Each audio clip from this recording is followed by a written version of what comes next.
जय श्री महाकाल। कैसे हैं आप लोग? आशा विश्वास करते हैं कि माता रानी की कृपा से आप लोग अच्छे ही होंगे और बाबा काल भैरव की कृपा आप लोग पर सदैव बनी रहे।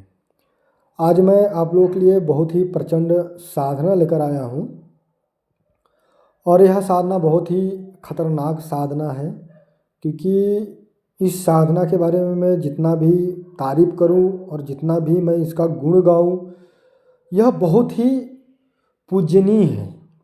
आप लोगों ने अगर यह साधना एक बार कर लेते हैं, मैं बता रहा हूँ कि दुनिया की कोई ऐसी ताकत नहीं है जो कि आपको कोई भी शक्तियाँ सिद्ध करने में ये अपने आप में सक्षम होती है। हालांकि यह साधना भैरवी साधना है।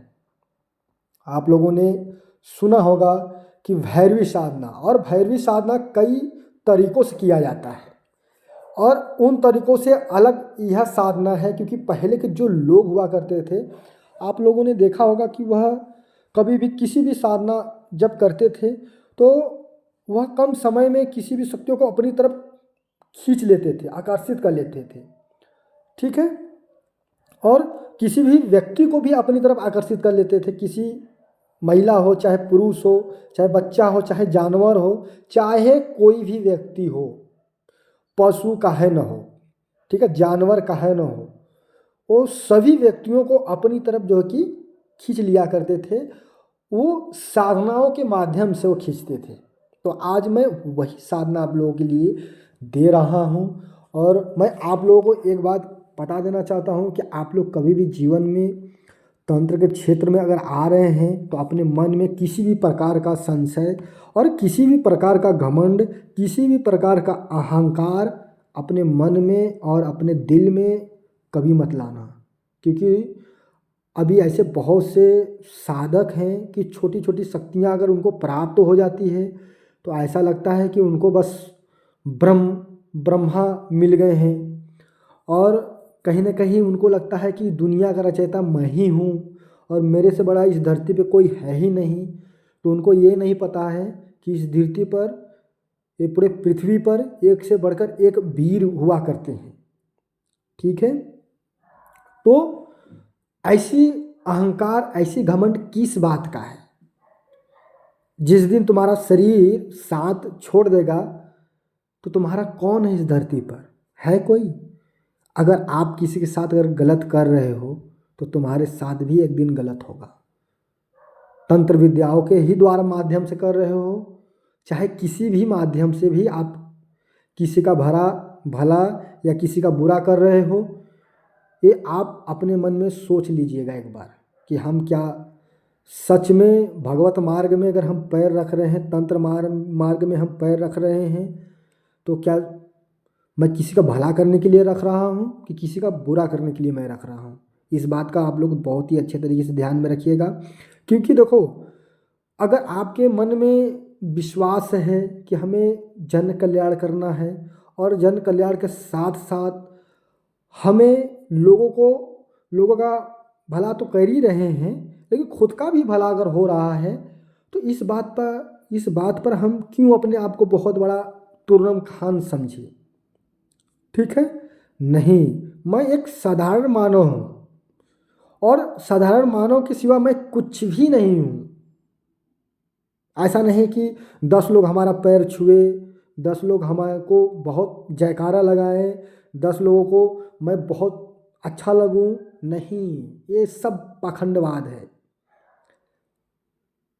इस चीज़ को एकदम पाखंडवाद है, क्योंकि तुम्हारा कर्म मिट जाएगा एक दिन, जो है कि समझ लो। तुम एक मामूली इंसान बनकर अगर ज़िंदगी जियोगे और एक मामूली इंसान बनकर जो कि अगर भगवान को कहीं भी किसी भी समय अगर जपोगे, मैं बता रहा हूँ कि दुनिया के किसी कोने में शक्तियाँ रहेंगी, भागते हुए चली आएंगी। क्योंकि आप लोगों को मैं एक बार बता देना चाहता हूँ, कहा जाता है कि भगत के बस में है भगवान। आप लोगों ने यह बात आप जानते होंगे कि भगत के बस में है भगवान। तो बताओ, भगत यानी जो साधक है, अगर चाहे कि हमें भगवान को बुलाना है, शक्तियों से बात करना है, कैसे नहीं आएंगे? सिर्फ वो नाम पुकारे, नाम ले, मंत्रों का जाप करे और अपने मन, अपने तन को साफ सुथरा रखें। जब उसका मन ही साफ नहीं रहेगा, मन में ही उसके कहीं ना कहीं गंदगी भरी रहेगी किसी दूसरे के प्रति, तो कहाँ से शक्तियाँ सिद्ध होगा। तो चलिए मैं आपको इस मंत्र के बारे में बता देना चाहता हूँ। यह मंत्र आप सिद्ध करना है आपको, और सिद्ध करने के बाद यह साधना है, एक बात नया दिमाग में रखना कभी भी, यह साधना है। साधना सिद्ध करने के बाद ये किसी भी व्यक्ति को आप अपने वश में कर सकते हो। ये पूरे पृथ्वी की मैं बात कर रहा हूँ।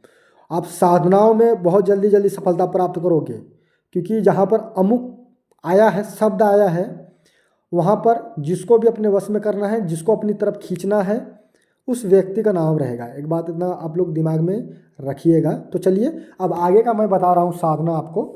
अब आपको साधना करना है तो सबसे पहले आपको एक आटे की, जो जौ जौ जानते होंगे आप, जौ के आटे की एक पुतला बनाना है। पुतला स्त्री यानी लड़की का बनाना है, ठीक है, किसी स्त्री का बनाना है। स्त्री के बनाने के बाद, ठीक है, और आपको वहाँ पर 5 निबुआ रखना है।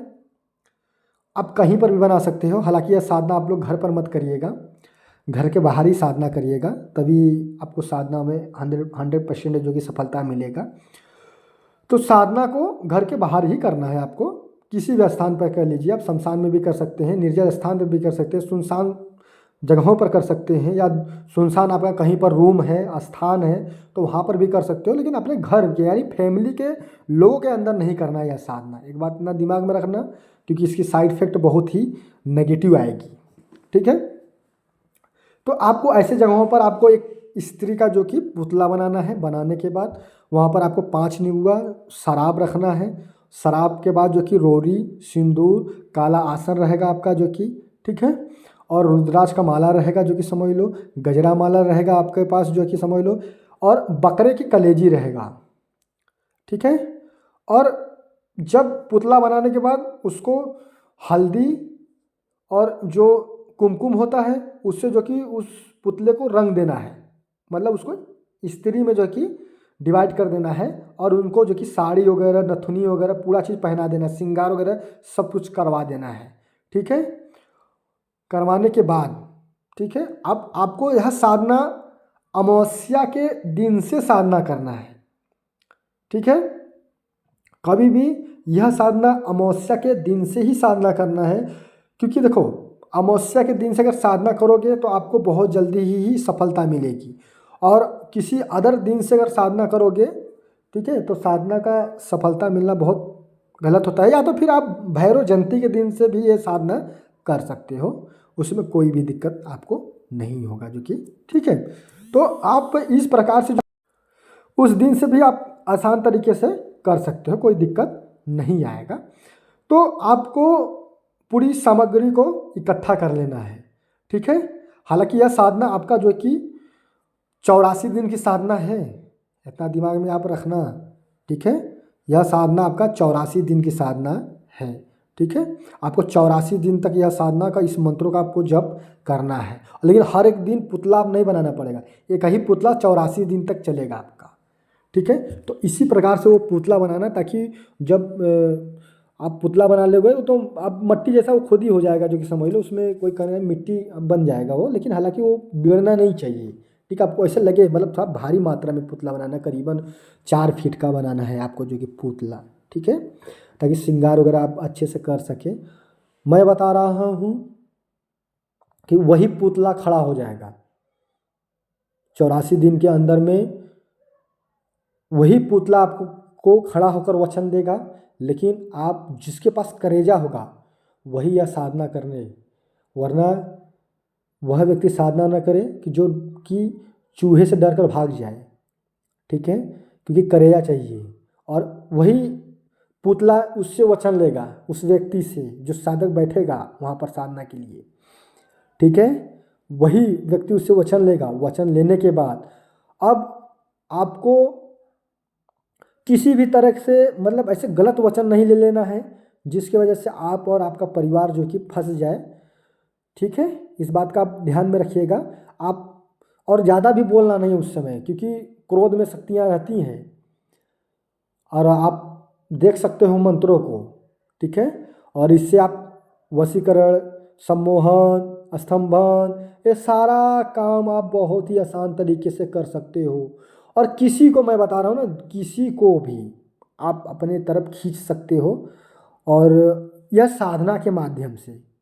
वैसे नहीं कि आप सिर्फ मंत्र याद कर लो, किसी को खींचना चाहो, यह साधना के माध्यम से। क्योंकि अभी ऐसे ऐसे बहुत से दर्शक पड़े हुए हैं और बहुत से साधक पड़े हुए हैं जो कि समझ लो सिर्फ मंत्र याद कर लेंगे, उनको लगेगा कि बस हम अब सब कुछ कर लेंगे। नहीं, प्रक्रिया करना पड़ता है। क्या करना पड़ता है? प्रक्रिया करना पड़ता है। क्योंकि जब तक आपको प्रक्रिया नहीं पता रहेगा, मंत्र तो बहुत है इस धरती पर, मंत्र तो बहुत है, दुनिया भर का मंत्र है। अभी तो ऐसे ऐसे व्यक्ति हैं जो कि दरबार लगाते हैं, मंत्र उनको काफ़ी भर का है, लेकिन चलाने का तरीका नहीं पता है, किसका मंत्र है यह भी पता नहीं है, जो कि समझ लो। तो मंत्र लेने के बाद ये मत सोचो लो कि हम बहुत आगे चले गए हैं या हम में बहुत ज़्यादा आता है। नहीं, जब तक आपको नॉलेज नहीं रहेगा कि यह मंत्र है तो इसको हम कैसे सिद्ध करेंगे, कैसे इसको हम जप करेंगे, कैसे इसको हमको किस टाइम में हमको जप करना है, क्या खाना चाहिए, क्या नहीं खाना चाहिए, ठीक है, यह सब सारा चीज़ आपको पता होनी चाहिए। ठीक है, इतना दिमाग में आपको रखना है। और ब्रह्मचर्य का आपको पालन करना है। ठीक है, एक टाइम आपको भोजन करना है। एक बात आप लोग ये चीज़ ध्यान में रखिएगा, एक एक टाइम आपको भोजन करना है इसमें जो कि, ठीक है, ऐसा नहीं कि आप हमेशा भोजन करें, नहीं, एक टाइम भोजन करना है। और मदिरा का आपको सेवन नहीं करना है, सिगरेट का सेवन नहीं करना है, गुटखा का कोई सेवन नहीं करना है, ठीक है, यानी नशे संबंधित कोई भी चीज़ों का आपको सेवन नहीं करना है। ठीक है, और ज़्यादा आपको कहीं पर घूमने के लिए नहीं जाना है। ठीक है, ज़्यादा किसी से बात नहीं करना है। ठीक है, इतना दिमाग में आप रखना। और आप जब साधना के समय आप दिन में करीबन एक या 2 घंटा आपको सोना पड़ेगा। ठीक है, क्योंकि रात भर में आपको साधना करोगे करीबन जो कि 12 बजे से लेकर आपको 2 बजे तक करोगे, तो भाई रात अगर आप जागोगे तो दिन में आप 1 घंटे से लेकर 2 घंटे ही सोना है। ठीक है, अगर आपको आपका स्थान अगर ठीक है, स्थानों का अगर आपका चयन ठीक हुआ है तो आप वहीं पर सो जाइए। अगर नहीं स्थानों का चयन ठीक से हुआ है तो आप अपने घर पर आकर आराम से हाथ गोड़ मुँह धोकर ही सो जाइए, जो कि समझ लो। ठीक है, और ऐसे लोगों के पास मत सोइए जैसे अपने बीवी बच्चों के साथ सोना नहीं है।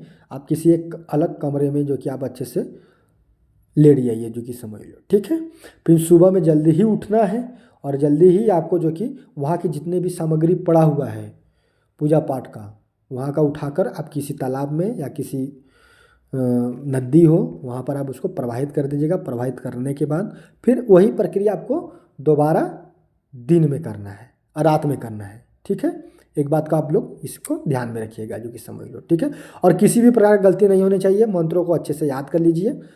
ठीक है, और आप लोगों को और भी वीडियो दिया जाएगा साधना का, और सिद्धि साधना कराया जा रहा है। जो भी व्यक्ति सिद्धि साधना करना चाहता है वो हमसे संपर्क करें, उसको करा दिया जाएगा। चलिए फिर आपसे अगले वीडियो, तब तक के लिए जय श्री महाकाल, जय माँ शमशान काली, जय माँ भद्रकाली।